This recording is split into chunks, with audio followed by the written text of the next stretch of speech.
Jason Wan. I'm president of Chinese Parents Association of the School.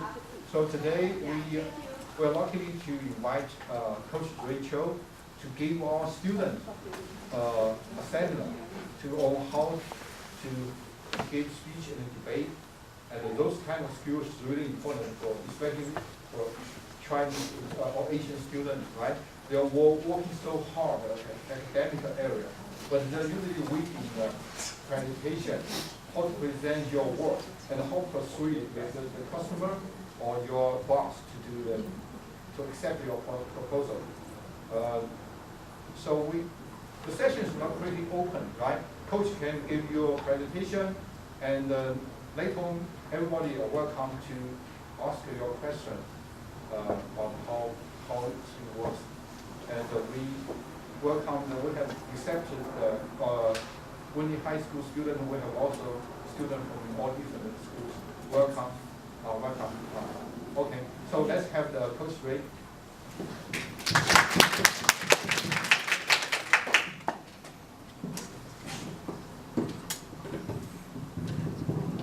So hi everybody. Actually my topic today, I was going to focus more on sort of college applications and sort of the myths and whatnot. But I can also cover a little bit of the public speaking side of things as well. That's no problem. So before we begin today, or to introduce everyone, I want to do a quick little exercise with all the students. So can I have all the students sort of stand up, please? Come up on the stage.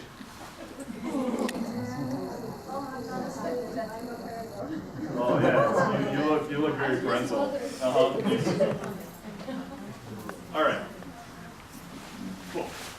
So first thing I want to do, and I know this is super unfair, and but life is unfair, so I'm going to go with it. Is I want to sort all of you by your grades. Okay. So I'm going to have 3 categories. I'm going to have perfect, right? Great, and good. Your grades, your school grades. Perfect means you have perfect grades. Like you are acing everything.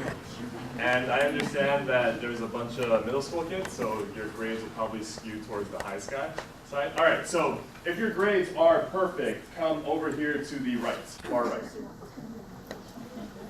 It is cocky, but you know, you can lie as well. I know. I'm sure all of you are excellent students with. All right, so that's 1, 2, 3. If your grades are great, come over here, right in the middle. I'll let you define what that means yourself. Okay, so if your grades are good, come over here all the way to the right. So perfect, good, and great, and good. You're all good students, I'm sure, right? So there's no bad category. Okay, cool.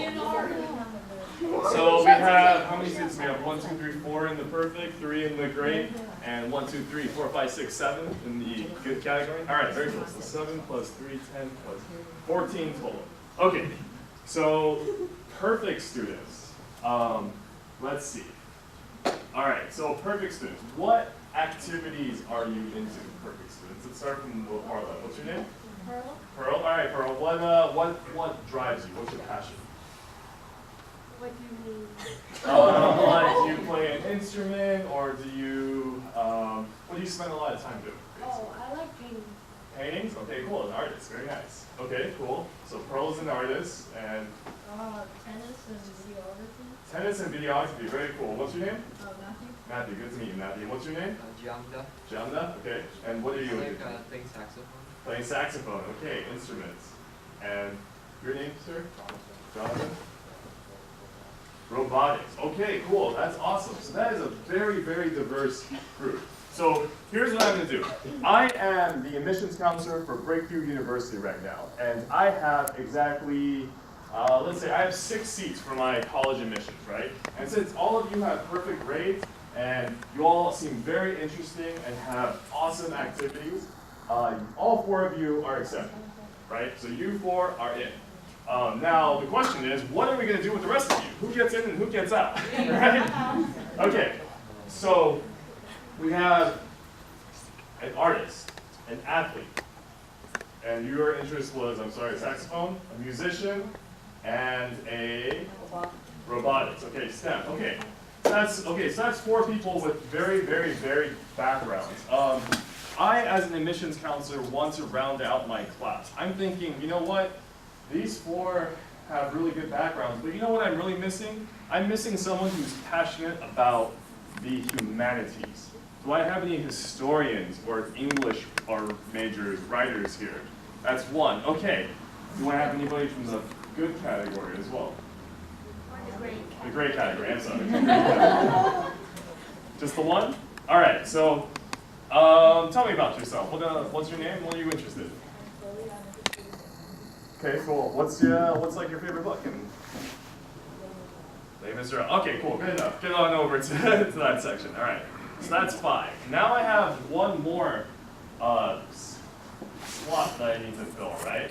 So the question is, how do I differentiate between all remaining 3, 6, 7, 8, 9 people? Does anybody have a compelling reason why they should get in?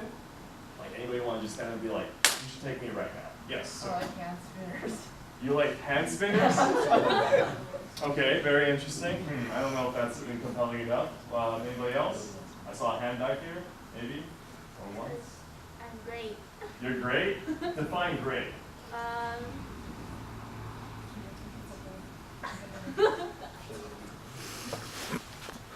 don't know. Okay, cool. Okay. You know, look, any other takers? Okay, that's it. Going once, going twice. All right. So I have to determine between a student with a great GPA and test scores who says she's great, and a good student who's into hand spinners, huh? Oh, but wait. Let's see. We also have 3 boys and 2 girls. So you know what? We need another girl to balance out our class because. Yeah, there you go. So there you go. And that, ladies and gentlemen, is the Breakthrough University class of 2018. Just like that. So very good. All right. Round of applause for everybody. Good job. All right, have a seat, folks.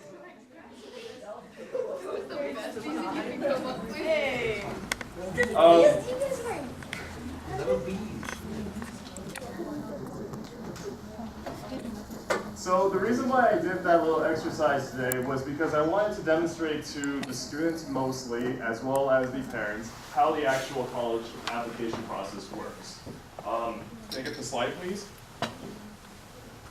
So today I'm going to talk about 3 main aspects of the college admissions process, and I'm going to organize it amongst these 3 categories. So the full purpose of the exercise was to show you that college admissions at the end of the day is a very, very arbitrary process. It is done by human beings selecting other human beings to be part of their prestigious university. And it's not a perfect process, and it's one where you are literally sorting people according to a couple of different factors. And it's certainly not fair. Slide, please. So this is a standard deviation curve, right? All of you students will have learned this or know about this already. So the reason why I'm showing this is because there are 3 main categories, or I'd say roughly 5, that I want you to consider when it comes to college applications. So on the far end, right, you have the 2.37% on the awesome section. And these students are the ones that you love to hate.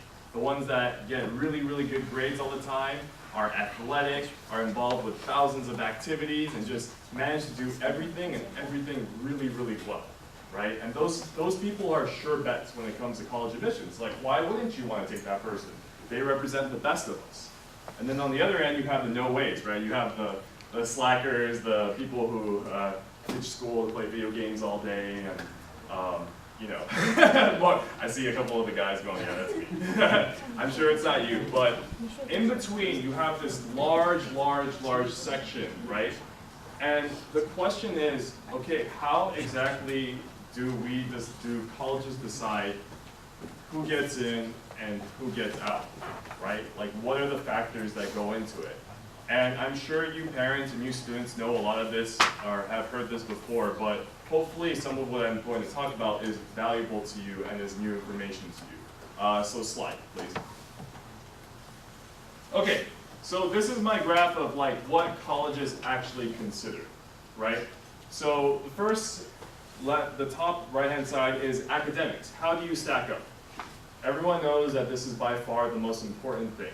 Your GPA and your test scores and what school you go to. Unfortunately, that's the reality of the world we live in. Why is it that these are the most important things? Well, if you think about it, they're the most objective markers that we have for a student when comparing each other. Like, how am I going to just see you and make a decision on who deserves to get in more than the other? You both look really awesome. I mean, I think you should both go to the college, right?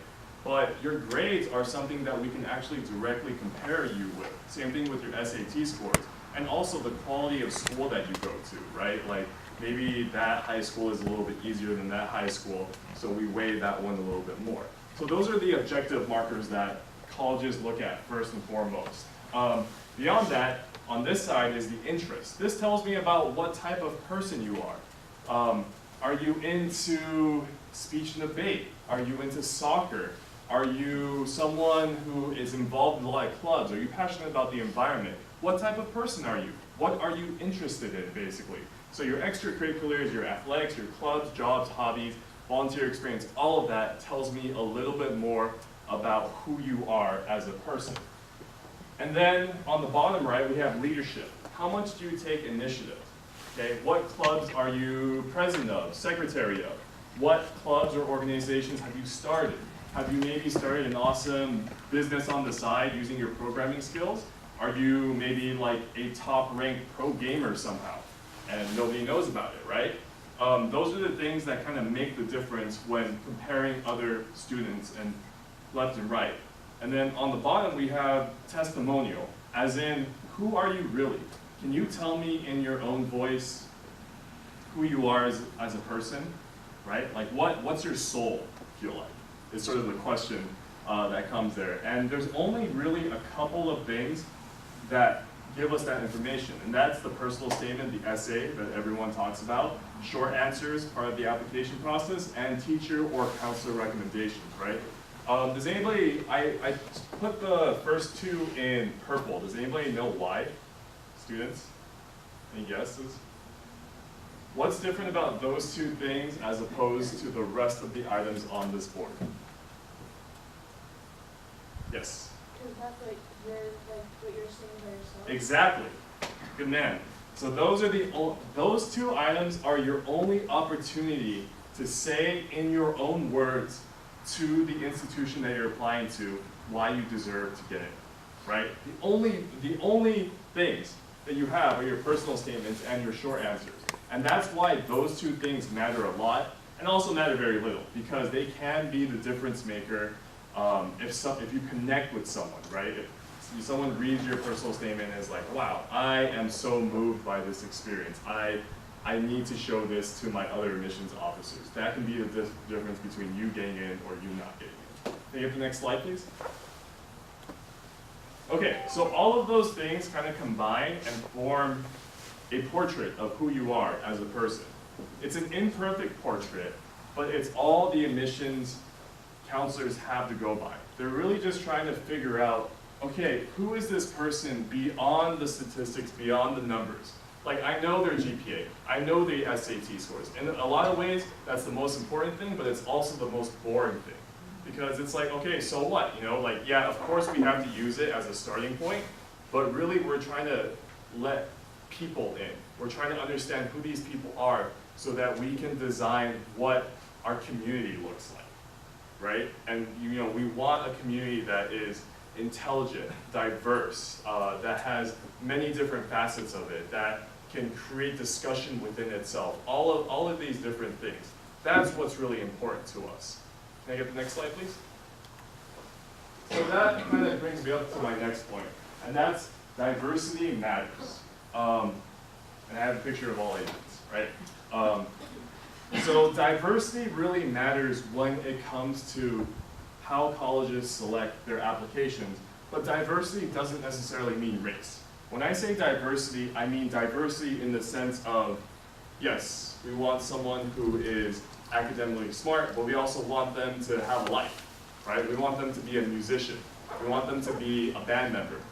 Or we also want athletes. We also want people who are, involved in the community.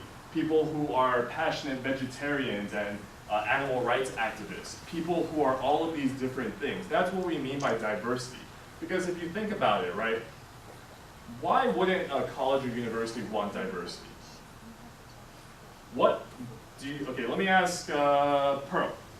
Pearl, do you want to go to a college where everyone looks and thinks like you? No, Why? because my mom wouldn't be able to find me. That's a good one. Yes, very true, because your mom wouldn't be able to find you. But why else? Why is not having diversity, having homogeny, a bad thing? Any thoughts, students? Yes. Because if you only grow one type of crop, one disease wipe it all out. It's a good point. Good analogy. Good analogy. Because if you only grow one type of crop, one thing will wipe it out. Yeah, played.